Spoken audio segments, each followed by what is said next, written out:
நரியும் கழுதையும். ஒரு நாள் ஒரு நரி காட்டில் பசியோடு இருந்துச்சு.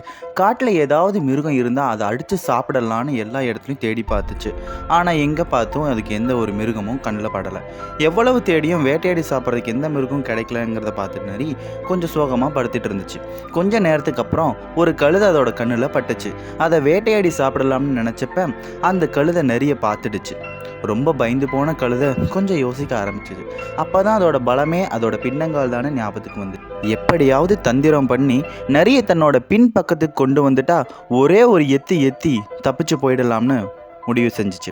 உடனே நரிக்கிட்ட, எனக்கு ரொம்ப பயமாக இருக்குது, நீங்கள் எப்படினாலும் என்னை அடித்து சாப்பிட போகிறீங்க, அதுக்கு முன்னாடி எனக்கு ஒரு உதவி செய்யுங்களேன் அப்படின்னு சொல்லி நரிக்கிட்ட கழுதை கேட்டுச்சு. உடனே என்ன உதவி செய்யணும் அப்படின்னு சொல்லி நரி கேட்டுச்சு.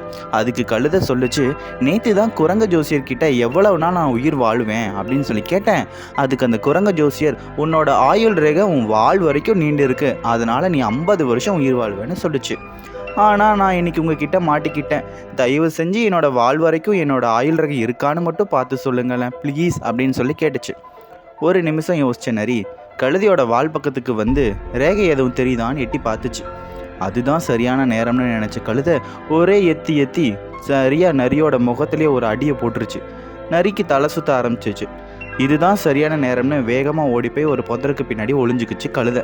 எவ்வளோ பெரிய ஆபத்து வந்தாலும் கொஞ்சம் மூளை யோசித்து ஒரு புத்திசாலித்தனமாக முடிவு எடுத்தோம்னா நம்ம அந்த ஆபத்துலேருந்து ஈஸியாக தப்பிச்சிடலாங்கிறதுக்கு இந்த கழுதை ஒரு உதாரணம்.